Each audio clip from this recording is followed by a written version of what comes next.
ቆይ በአላህ ከመሬም ውጪ የማንን ስም እሺ ልጥራ? እመ ተስፋ ብርሃነ ፍቅር ሶሊያና መልካ ሴት የእናትነት ልኬት ድንበር ብጽዕት ህሪት ክብርት ቅድስት ስመ ልሳን ፊደል ቋንቋ የልጅነት አፍ መፍቻዬ የምትወደኝ የመወዳት የሁሉ እናት የብቻዬ የመወደድ የመመረጥ የሴትነት አልፋ ኦሜጋ የመገዛት መተናነስ የትህትና ባለጸጋ የማስተዋል ጸዳል ብርሃን የመታመን ግርማ ሞገስ እመ ፍቅር ማርያም መርየም እመ ብርሃን ቤተ መቅደስ ከሴት ሁሉ አላህ ወዷት ለይሁንታው መፈጸሚያ የመረጣት ንጽሕት ድንግል መርየም እያለች አላህ ባሪያ ቆይ በአላህ ከሴት ሁሉ ማንን ልውደድ ከሷ ወዲያ? ከላይ የምትመለከቱት ቪዲዮ አንድ ቤተክርስቲያን ህንጻ እየገነቡ ነው እና ያንን ህንጻ ለማስጨረስ የገቢ ማሰባሰቢያ በሚል ባዛር አሁን ሰሞኑን የተጀመረች እንቅስቃሴ ነው። ባዛር ተዘጋጅቶ እዛ ውስጥ ደግሞ ያው እንደምታዩት እንግዲህ ጠጡ አልቀረ ቢሮ አልቀረ። እኔ የዚህ ቪዲዮ ዋነኛ መልእክቴ በቤተክርስቲያን ውስጥ ላላችሁ በተለይ ለመሪነት ስፍራው ላይ ይዛችሁት ላላችሁት ለአስተዳዳሪዎች፣ ለሰበካ ጉባኤ ኃላፊዎች፣ ለሀገረ ስብከት መሪዎች በሙሉ ቢሆን ደስ ይለኛል። የኢትዮጵያ አሁን የገባ ፍርድ ቤቱ በቴዲ አፍሮ ማናጀርና በሌሎችም ላይ በዋስትና ጉዳይ የመጨረሻ ውሳኔውን ሰጠን።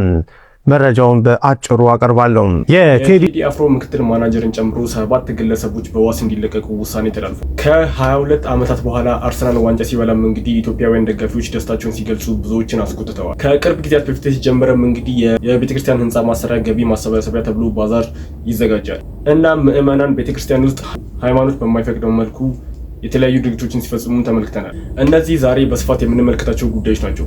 ሰላም እንዴት ናችሁ? የተከበራችሁና የተወደዳችሁ የዚህ ቻናል ቤተሰቦች፣ ዛሬም እንግዲህ የተለያዩ ወቅታዊና አዳዲስ መረጃዎችን ሰብሰብ አድርጌ ለእናንተ ይዤላችሁ መጥቻለሁ። አሪፍ ቆይታ እንደሚኖረንም እርግጠኛ ስለሆንኩኝ ቪዲዮ ላይክ በማድረግ ጀምሩ። ሀሳባችሁን ኮሜንት ላይ ጻፉልኝ። ለዚህ ቻናል አዲስ ናችሁ ደግሞ ሰብስክራይብ በማድረግ ቤተሰቦች ይችላላችሁ። ወደ ቪዲዮ። ቤተክርስቲያን ሲገነባ ገቢ ማሰባሰቢያ ፕሮግራም ላይ ባዛር እንደሚዘጋጅ ሁላችንም እናውቃለን። ይህ እንግዲህ ከቅርብ ጊዜ በፊት የተጀመረ አዲስ የገቢ ማሰባሰቢያ ዘዴ ነው። ቤተክርስቲያን ውስጥም እንግዲህ የሃይማኖት አባቶችን ጨምሮ እንዲሁም ደግሞ ምዕመናንን ቤተክርስቲያንን በማይመጥን መልኩ የተለያዩ ድርጊቶችን ሲፈጽሙ ተመልክተናል። ከላይ የምትመለከቱት ቪዲዮ አንድ ቤተክርስቲያን ህንጻ እየገነቡ ነው እና ያንን ህንጻ ለማስጨረስ የገቢ ማሰባሰቢያ በሚል ባዛር አሁን ሰሞኑን የተጀመረች እንቅስቃሴ ነው። ባዛር ተዘጋጅቶ እዛ ውስጥ ደግሞ ያው እንደምታዩት እንግዲህ ጠጡ አልቀረ ቢሮ አልቀረ። እኔ የዚህ ቪዲዮ ዋነኛ መልእክቴ በቤተክርስቲያን ውስጥ ላላችሁ በተለይ ለመሪነት ስፍራው ላይ ይዛችሁት ላላችሁት ለአስተዳዳሪዎች፣ ለሰበካ ጉባኤ ኃላፊዎች፣ ለሀገረ ስብከት መሪዎች በሙሉ ቢሆን ደስ ይለኛል። የኢትዮጵያ ኦርቶዶክስ ተዋሕዶ ቤተክርስቲያን ምዕመናን አስራት በኩራታቸውን ለማውጣት ወደ ኋላ ስለማይሉ የትኛውም የቤተክርስቲያን ልማት ሲኖር ከጉድለታቸው ላይ ከማጣታቸው ላይ አንስተው ለመስጠት የማይሰስቱ ምዕመናኖቻችን ናቸው። ታዲያ ዘወትር ደግሞ አሁን በጣም ፋሽንና ውድድር በሚመስል ሁኔታ ያውም ደግሞ በዚህ ዘመን ያለውን የኑሮን ውድነትና ምዕመናኖቻችን መቋቋም አቅቷቸው ለነሱ ማዘን ተስኖን ዘወትር የተለያየ ነገሮችን እየደረደርን ገንዘብ አምጡ የሚል ነው። በእርግጥ ይገባኛል። በዚህም ሁኔታ ውስጥ ምንኖር ቤተክርስቲያን ቀጥለው ትውልድ ለማስተላለፍ ገቢ ያስፈልጋል። እሱን እረዳለሁ። ግን ምዕመናኖቻችንስ መች ነው የምንረዳቸው? ደግሞስ ገቢስ የሚሰበሰበው በእንደዚህ አይነት ሁኔታስ ነው ወይ? አሁን እኔ ዳይሬክትሊ እዚህ ቤተክርስቲያን ብቻ ሳይሆን እንዲህ ባዛር ተብሎ በሚደረገው እንቅስቃሴ ዙሪያ ነው ይሄ የቪዲዮ መልእክቴና ሁሉም ቦታ ላይ ቤተ መቅደስ ውስጥ እንግዲህ ታቦት አለ።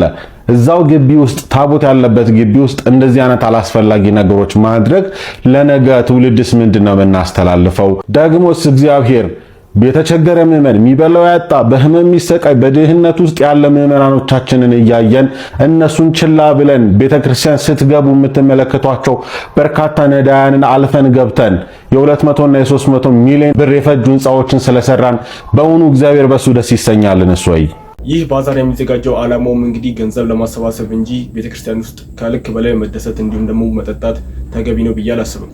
ወላጆች ብዙ ጊዜ ልጆቻቸውን ሲያሳድጉ በስርዓት እንዲሁም ደግሞ በስነ ምግባር ታንጸው እንዲያድጉ የሁሉም ወላጆች ምኞት ነው። አንዲት እናት ግን እስከዛሬ ድረስ ልጆቿን ስታሳድግ እስከዛሬ ከሰማናቸው ለየት ባለው መልኩ ልጆቿን ለቁም ነገር አብቅታለች። ልጆቼ በር ከፍተው ሲገቡ ሰንሰለቱን ከለቀኩ በኋላ ነው የኔ እንቅልፍ። ስራ እኮ ናቸው ልጆቹ። ከስራ እዚህ እስኪደሩ በአሜሪካን ሀገር ልጆቼ አሁን 22 ዓመት ሲሆናቸው ነው መኪና የተለማመዱት። እንዲህ ሞታለሁ አትነዱም ሞቻለሁ እኔ ልጅ አልተረፈኝም እላቸዋለሁ። አንቺ ልጅ ኮካ ምን ልጆቼ ይናል የፈለጋችሁበት አለሁ እናታችሁ ሹፌር አለሁ ብር ዝም ሲጠሩኝ እዛ አትነኳትም። ልጅነት አለ። ከጓደኛ ጋር ቢነዱትስ በ14 እኔ ጋር ክልክል ነው ክልክል።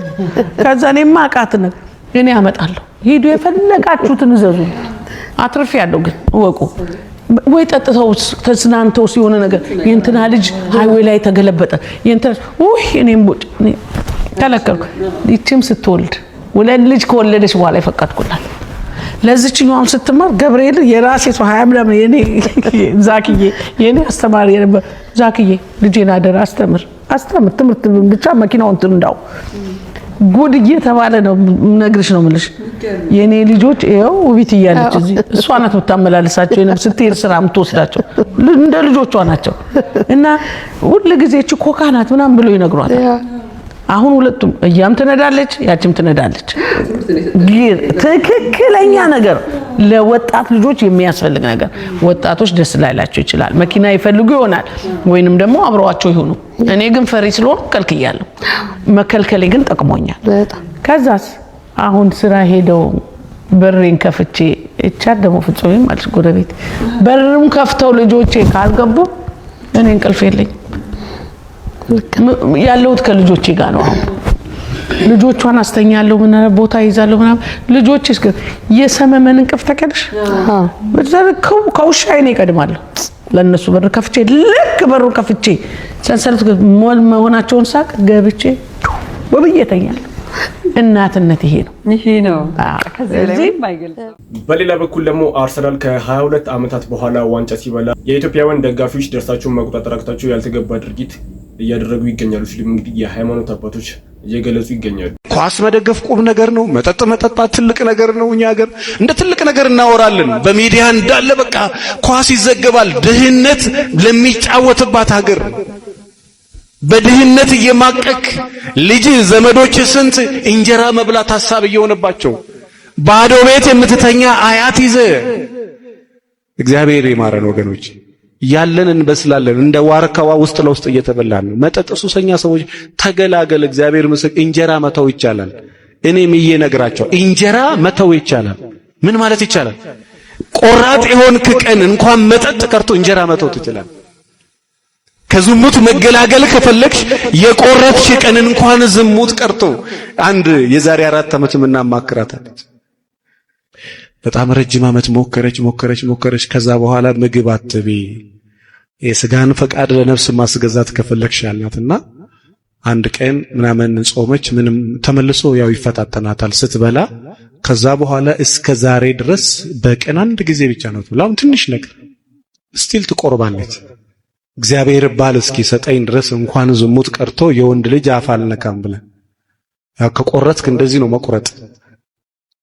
በሕያው እግዚአብሔር እምላለሁ ከዛሬ በኋላ እንዲሁም ደግሞ ከቅርብ ጊዜያት በፊት አዲስ አልበም ለቆ የነበረው ተወዳጁ ድምጻዊ ቴዲ አፍሮ የእሱ ምክትል ማናጀር የሆኑት እንዲሁም ደግሞ 7 ግለሰቦችን ጨምሮ በዋስ እንዲለቀቁ ውሳኔ ተላልፏል። ሰበር አሁን የገባ ፍርድ ቤቱ በቴዲ አፍሮ ማናጀርና በሌሎችም ላይ በዋስትና ጉዳይ የመጨረሻ ውሳኔውን ሰጠን። መረጃውን በአጭሩ አቀርባለሁ። የቴዲ አፍሮ ምክትል ማናጀርና ጓደኞቹን ጨምሮ 7 የተለያዩ ግለሰቦች መታሰራቸውን ዘሀበሻ በቅድሚያ ዘግቦ ነበር። እነዚህ 7 ግለሰቦች እንግዲህ 3 የተለያዩ ክሶች ቀርቦባቸው ነበረ። በፖሊስ ላለፈው 1 ወር ያክል ምርመራ ሲደረግባቸው ቆይቶ ዛሬ ፍርድ ቤቱ በዋስትና ጥያቄያቸው ላይ ምላሽ ሰጥቷል። ሁከትን በማስነሳት በአደንዛዥ ዕፅና እንደዚሁም ደግሞ ጦር መሳሪያ መገኘት የሚሉ የተለያዩ ክሶችን ፖሊስ አቅርቦ ምርመራ ሲያደርግ የቆየ ሲሆን በዛሬው ዕለት ፍርድ ቤቱም የቴዲ አፍሮ ምክትል ማናጀር መሐሌት ሰለሞንን ጨምሮ የሱፍ ያሲን እንደዚሁም 7ቱን ግለሰቦች በዋስ እንዲወጡ አዟል። የፍርድ ቤቱ ሙሉ ዝርዝር ውሎ በምሽቱ የዘሀበሻ ዜና ላይ ጠብቁን ይዘን እንቀርባለን። እነዚህ ከቴዲ አፍሮ ጋር በቅርበት የሚሰሩ ግለሰቦች ቢፈቱም በቴዲ አፍሮና በቤተሰቦቹ ዙሪያ አሁንም ትልቅ ስጋት አለ ሲሉም እንግዲህ የተለያዩ ህግ ባለሙያዎች እንዲሁም ደግሞ አድናቂዎቹ እየተነተኑ ይገኛሉ። በሙሉ ስሟ ስትጠራ አምለሰት ሙጫለሜ የምትባለው የአስመራ ቆንጆና በአድናቂዎቹ ዘንድ ንጉሱ እየተባለ የሚቆለጳጰሰው ቴዎድሮስ ካሳሁን ግርማሞ ወይንም ቴዲ አፍሮ ስኬታማ ፍቅር፣ ትዳር እና ቤተሰብ አለን ባይ ናቸው። ይህንንም አይን በሚስብ ድግስና ለመገናኛ ብዙሃን ካሜራ በሚጋለጥ ስነ ስርዓት እወቁልን ይላሉ። ቀጥሎ የምትመለከቱት የሁለቱ ጥንዶች ቅብጠት 13ኛውን የትዳር ዓመታቸውን ሲያከብሩ ባለፈው ሳምንት የሆኑትን የሚያሳይ ነው። ዛሬ እንዲህ ወገብና ትከሻቸውን እየተነካኩ በአደባባይ ሲደልቁ የሚታዩት ሁለት ዝነኛ ጥንዶች ለዓመታት ፍቅራቸውን አቋርጠው የተለያዩበት አጋጣሚ ነበር። ያን አጋጣሚና ምክንያቱን በዚህ ዝግጅት ውስጥ እናሰማችኋለን። ዝግጅታችንን አሳምረን ለመጀመር ግን ለብዙ ሰዎች ማንነቷ ግራ ያጋባልና አምለሰት ሙጬ ማናት የሚለውን ጥያቄ እንመልሰው። አምለሰት ሙጫለሜ ትባላለች። ውልደቷና ጥቂት የህፃንነት እድሜዋን ያሳለፈችው ኤርትራ አስመራ ላይ ነው። ኋላ ግን ወደ አዲስ አበባ በመጓዝ ኑሮዋን ኢትዮጵያ አድርጋለች። አንደኛ ደረጃ ትምህርቷን ምስራቅ በር ወይንም ዘርፈሿል የተባለ ትምህርት ቤት ስትከታተል፣ ሁለተኛ ደረጃ ትምህርቷን ኮተቤ በሚገኘው ወንዲራር ተምራለች። የሁለት መምህራን ልጅ የሆነችው አምለሰት 3 ወንድሞችና 2 እህቶች አሏት። አንዷን እህቷን በሞት ተነጥቃለች። እናቷ የሂሳብ መምህር ነበሩ። ጽጌ ፍስሐ ጽዮን ይባላሉ። አባቷ ደግሞ ሙጫለሜ ይባላሉ። የጎንደር ሰው እንደሆኑ ይነገራል። የታሪክ ወይንም ሂስትሪ መምህር ነበሩ። አምለሰት ሙጬ ባዳጊነቷ ውበቷ ስለሚያመጣባት ጣጣና ስለምላሿ ስትናገር ሁለተኛ ደረጃ ትምህርት ቤት ወይንም ሃይ ስኩል በመማርበት ጊዜ የብዙ የፍቅር ጥያቄዎች ይቀርቡልኝ ነበር። እምቢ ስል አንዳንዴ ቡጢም እቀምሳለሁኝ። ነገር ግን አባቴ መምህር ስለነበር ተናግሬ መልሼ ያስገርፋቸዋለሁ ብላ ነበር። የብዙ ወንዶች አይን ማረፊያ ነበረች ማለት ነው። እማትረሳው የፍቅር ጥያቄ ያለ እንደሆን ስትጠየቅ 12ኛ ክፍል እያለን አንድ ጎበዝ ተማሪ ነበር። እናም አፈቀርኩሽ ብሎ የፍቅር ጥያቄ አቀረበልኝ። እኔም በትምህርቱ ዝቅ እንዳልል ፈርቼ 7 ኤ የምታመጣ ከሆነ እሺ ልሃለው አልኩት። ልጁም ያንን ውጤት አመጣ። ቢሆንም ለትምህርቱ ብዬ እንጂ እኔ እንደዛ አይነት አላማ አልነበረኝምና እሱን አስረድቼው ተለያየን። ውጤቱ ግን አመርቂ በመሆኑ ተደስቻለሁ ትላለች። ያቺ ራሷ ባሏ ቴዲ አፍሮ ጸባይ ሰናይ ብሎ ያዜመላት በእርጋታዋ በጨዋነቷና በመልከ መልካምነቷ የንጉሱ አድናቂዎች ለንጉሳችን ትክክለኛዋ ልዕልት ነሽ እያሉ የሚያሞጋግሷት ሴት ባዳጊነቷና በአፍላ ወጣትነቷ እንዲህ ያለች ሴት ነበረች። ለመሆኑ ቴዲ አፍሮ ያችን የአስመራ ጉብል የጎንደሬውን ሙጫለሜ ልጅ ባዳጊነቷ ወንድ ተሰልፎ የሚያያትን የውበት ሰንደቅ ዓላማ አምለሰት ሙጬ የምትባለውን የኢትዮጵያ ቁንጅና ውድድሮች ፈርጥ እንዴት ተዋወቃት ብሎ መጠየቅ ይበጃል። የሆነው እንዲህ ነው። ቴዲ አፍሮ ለአንድ የመድረክ ስራ ሜካፕ መሰራት ነበረበት። ከዚያ በፊት የሴቶች ናሙና ተደርጋ በመታየት እንጂ በሜካፕ ስራ ብዙ ልምድ ያልነበራት አምለሰት ሙጬ ኢትዮጵያውያን እህል ውሃ የሚሉት ነገር ገፋፍቷት በሚመስል ሁኔታ የዚያኔውን ዝነኛ ዘፋኝ ቴዎድሮስ ካሳሁን ገርማሞን በሜካፕ ልታሰማምረው የውበት ሳሎን ውስጥ ገባች። ቤቱ ከላይ ከፊትና ከጀርባ ሜካፕ ለሚሰራው ሰው እንዲታይ ሆኖ መስታወት ተገጥሞለታል። በዚያ ምክንያት ቴዲ አፍሮ ሜካፑን እየተሰራ ሳለ በመስታወት ውስጥ አምለሰት ሙጬ የምትባለዋን የውበት አርአያ እያያት ውበቷን ያደንቅ ዘንድ ተገደደ። እሷም ቴዲ አፍሮ የተባለው ስም ገናና ነውና እሱን በማሰማመሯ መደሰቱ አይቀርም። ሆኖም ዝምተኛ ነገር ስለነበረች ብዙም አላወራችም። ሜካፑም አልቆ ተለያዩ። ቴዲ ግን ውበቷን አስከትሎ ወደ መሄጃው ተጓዘ። እያደር ሲውልም ስለሷ ማወቅ ፈለገ። ጓደኞቹንም ከየት ነው የመጣችው ማናት በማለት በጥያቄ ያጣድፋቸው ጀመር። ለቋረኛው ካሳ የመጨረሻ ሰዓታት የገጠማቸው ተዋከበና የሚሉ ስንኞች በአፍቃሪው ቴዲ አፍሮ ላይ ሳይከሰቱ አልቀሩ። እነሆ አንድ ነገር አሳካ። ስልኳን አገኘ። እየደወለላት በፍቅር ቃላት መነጋገር ጀመሩ። ፍቅራቸውም ይንቦገቦግ ጀመር። በመሃል ግን ባልታወቀ ምክንያት ግንኙነታቸው ለዓመታት ይቋረጣል። ቴዲ ግን አሁንም ልቡ ወደ ማራኪው እንደኮበለለች ናት። ይቺን ልጅ ማግኘት አለብኝ፣ ግንኙነታችን መቋረጥ አልነበረበትም በማለት ሲብሰከሰክ ውሎ ያመሻል። እነሆ የፍቅር አምላክ አሊያም ሌላ ምክንያት ጣልቃ ገብቶ ግንኙነታቸውን ለመመለስ የሚችል አጋጣሚ ተፈጠረ። የሆነው እንዲህ ነበር። አምለሰት ሙጬ እጅግ የምትወዳትን ለረጅም ዓመት ያስታመመቻትን እህቷን ብሩክታዊት ሙጬን በሞት ተነጠቀች። የዚህን ጊዜ ቴዲ ለማጽናናት ወደ ቤቷ ሄደ። አንዴ ብቻ አይደለም ተመላለሰ። ለማጽናናትም በዚያውን ፍቅራቸውን ለማጽናት ያደረገው ነበር። እንዲህ እያለ ፍቅራቸው ያደር ይጎመራ ጀመር። እነሆ በሂደት ያበበው የፍቅር አበባ ወደ ትዳር ሄዶ ለፍሬ ደረጃ መብቃት አለበት ብለው ወሰኑ። በዕለተ ሐሙስ መስከረም 17 ቀን 2005 ዓ.ም ቴዎድሮስ ካሳሁን ገርማሞ የሚወደውን አባቱንና ታላቁን የመድረክ አስተዋዋቂ ካሳሁን ገርማሞን በሞት ባጣበት ቀን በሂልተን ሆቴል ከአምለሰት ሙጬ ጋር ተሞሸሩ። የቴዲ አፍሮ በሟች ማዘን የለም ባለው መጽናናት ነው ብለን እንዳስተማርከኝ ባንተው ምክር ሄጄ ባንተው አስጨከንከኝ የሚሉ ስንኞች ያሉበት ሙዚቃ በተግባር ተፈጸመ። አምለሰት ሙጬ ስለዚያ ደማቅ ሰርግ ስታወጋ ለሰርግ ብዙም አልጓጓም። የሱን ጓደኞችና አድናቂዎች ለማክበር ብዬ ነው ትልቅ ድግስ የተደገሰው ትላለች። ሰርጋቸው ኮንሰርት እስኪመስል እንዲያውም አንዳንድ ድምጻውያን መድረኩ ላይ ለመጫወት ጊዜ እስኪያጥራቸው ድረስ በድምጻውያን ብዛት የተጥለቀለቀ ነበር። አምለሰትም ሉላ ገዙና የትናየት ታምራት በሚባሉ እሸት የመሰሉ ሚዜዎቿ ታጅባ ልዕልት ሆና ዋለች። በ1990ዎቹና 2000ዎቹ መጀመሪያ የብዙ ኢትዮጵያውያን ሴቶች አይን ማረፊያ የነበረው ቴዲ አፍሮ የተባለ ዘፋኝን የግሏ በማድረግ በዝናዋ ላይ ዝና ጨምራ መቀጠል የተሳካላት አምለሰት ሙጬ ከትዳሯ በፊት በሞዴሊንግ ወይንም በውበት ናሙናነት የምትታወቅ ልጅ ነበረች። ቴዲ አፍሮ ታላቅ የሆነ ጉድ ገጥሞታል። በአሁኑ ሰዓት በመንግስት ኃይሎች ታላቅ የሆነ የግድያ ሙከራ እየተደረገበት መሆኑን በይፋ በኢቢኤስ ቴሌቪዥን በሰይፉ ፋንታሁን ታላቅ የሆነ የቴሌቪዥን የስቱዲዮ ፕሮግራም ላይ መግለጫውን ወጥቷል።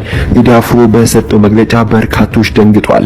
በርካታ እይታ ያገኛል ተብሎ የሚጠበቀው ይህ በቅርብ የሚተላለፈው የተቀረጸውን ፕሮግራም በርካታ ጊዜ የማይደፈረውን እንግዳ ሰይፉ ፋንታሁን ደፍሮ አቅርቦታል። በኢቢኤስ ታሪክ ውስጥ እስካሁን ድረስም እንደዚህ አይነት እይታ ታይቶ አይታወቅም ተብሎ ገና ካሁኑ በርካታ ሚሊዮን ቪዎችም በቀናት ውስጥ እንደሚገባ እየተገመተ ይገኛል። ምክንያቱም የኢትዮጵያ ውስጥም በርካታ ህዝብም ይቅረብልን እያለ ከሚጠብቃቸው በርካታ ሰዎች መካከል አንደኛው ቴዲ አፍሮ ነው። ቴዲ አፍሮ ለምንድነው ሰይፉ ፋንታሁን ላይ የማይቀርበው እስከ ማለት በርካቶች ደርሰው ምንም በማያገባው ውስጥ እየገባ ጸባላቸው ቴዲ አፍሮና እንዲሁም ሰይፉ ኤኦኒቢስም ሰይፉ ፋንታሁን ከዚህ በፊትም ጸባላቸው በአምለሰት ሙጬ። አምለሰት ሙጬ ከዚህ በፊትም የሰይፉ ፋንታሁን ፍቅረኛ ነበረች። ታዲያ ቴዲ አፍሮ ፍቅረኛውን ቀምቶታል። ለዛ ነው እስከ ማለት ደርሷል። ግን እውነተኛው ሚስጥር አይደለም። እውነተኛው ሚስጥር ምንድነው? ሰይፉ ፋንታሁንና ቴዲ አፍሮ ተጋጅተውበት የነበረው ምንድነው የሚለውና አሁን በምን አይነት ሁኔታ ፈቱት። ከሰሞኑ ደግሞ ሙዚቃው ኢትዮሪክ የተሰኘው ዳስጣል አልበሙ መነጋገር ሆኖ ነበር። ታዲያ በርካታ አርቲስቶችም ይህንን ሙዚቃ ድጋፍ ሲሰጡትም ተመልክተናል። ይህንን ድጋፍ ከሰጠው ዋነኛው ታዋቂ ግለሰብ መካከል አንዱ ሰይፉ ፋንታሁን ነው። የተወዳጁ ድምፃዊ ቴዎድሮስ ካሳሁን ቴዲ አፍሮ ባለቤት አምለሰት ሙጬ ፈረንሳይ መግባቷ ተሰማ። ከሰሞኑ በኢንስታግራም ገጿ ላይ በፈረንሳይ ከሚገኙ ቅንጡ ሆቴሎች ውስጥ ባንዱ ስትዝናና የሚያሳይ ፎቶግራፍ ይፋ ማድረጓን ተከትሎ አምለሰት ሙጬ ፈረንሳይ መጓዟ እየተነገረ ይገኛል። ቴዎድሮስ ካሳሁን ሌላው መላ ቤተሰቡ ቤት ይገኛል። የአምለሰት ሙጬስ ጉዞ ለምን የተፈለገ ነው በሚለው ላይ የተሰሙ አዳዲስ መረጃዎች አሉ። ኢትዮሪክ የተሰኘውን አልበሙን ከለቀቀበት ሰዓት ጀምሮ በአዲስ አበባ በኢትዮጵያ የሚገኘው ቴዎድሮስ ካሳሁን የደህንነቱ ጉዳይ በርካቶችን አስጨንቋል። እንዴት እንዲህ ፖለቲካዊ ይዘት ያለውን አልበም ይፋ ካደረገ በኋላ በኢትዮጵያ ሊሆን ወደደ የሚለው ጥያቄም የበርካታ ወዳጆቹና አድናቂዎቹ ጥያቄ ነው። ለዚህ ጉዳይ ቴዎድሮስ ካሳሁን ምላሽ አለው። ምላሽንም ሰጥቷል። በኢትዮጵያ የተገኘበት አሁንም ኢትዮጵያ ያለበትና ከዚህ ባሻገር ከሰሞኑ ቤተሰቡ ወደ ፈረንሳይ አመራ የተባለበትን ጉዳይ በተመለከተ የተሰማውን አዲስ መረጃ ይዘናል። ከዚህ ባሻገር እጅግ አነጋጋሪ የሆነው የቴዎድሮስ ካሳሁን የቅርብ ሰዎች የነ ዮሱፍ ያሲንን ጉዳይ በተመለከተ አዳዲስ መረጃዎች ተሰምቷል። በኢትዮሪክ አልበም ላይ የተሳተፉ የሙዚቃ ባለሙያዎችና የቴዎድሮስ ካሳሁን ቀኝ እጅ የሚባሉ ግለሰቦች እስር ከገጠማቸው ሳምንታቶች ተቆጥሯል። በትላንትናው ዕለት ፍርድ ቤት የቀረቡት እነ ዮሱፍ ያሲን በ3 ደቂቃ ውስጥ ችሎቱ አዲስ ውሳኔ በጉዳዩ ላይ መስጠቱ ተነግሯል። ድጋሚ የተሰጠው የምርመራ ቀንም አጠያያቂ ሆኗል። የዋስትና መብታቸውን በተመለከተም ከፍርድ ቤት የተሰጠ ምላሽ አለ። ይህንንም ጉዳይ ይዘናል። ከዚህ ባሻገር 150 ሚሊዮን የተሻገረው ተወዳጅነትና የፍቅር ጥግ ቴዎድሮስ ካሳሁን አልበሙን ካወጣ 1 ወር ገደማ የሆነው ሲሆን ይህን 1 ወር ባልሞላው ጊዜ ውስጥ ብቻ ከኢትዮጵያ ሕዝብ የሚልቅ ተወዳጅነትን ማትረፍ መቻሉ ተነግሯል። አልበሙ ብቻ ከ150 ሚሊዮን ተመልካች በላይ ማፍራት መቻሉ የተነገረ ሲሆን ይህም በአፍሪካ አዲስ ድንቅ ታሪክን ቴዎድሮስ ካሳሁን የጻፈበት እንደሆነ ተነግሯል። ከዚህ ባሻገር ዳስጣል የተሰኘው ሙዚቃም በሳምንታት ውስጥ ብቻ ከ25 ሚሊዮን በላይ ተመልካች በማግኘት በቪዲዮ ካልተሰሩ ሙዚቃዎች ውስጥ በርካታ ተመልካችን ያገኘ ሙዚቃ ለመሆንም መብቃቱ ተነግሯል። ኢትዮሪካት ስለሰራቸው አዳዲስ ታሪኮችና ስለ ሙዚቃው የተሰሙ ሰሞንኛ ጉዳዮችንም ይዘናል። ከዚህ ባሻገር የሙዚቃ ክሊፖችን በተመለከተ በርካታ ጥያቄዎች እየተነሱ ይገኛል።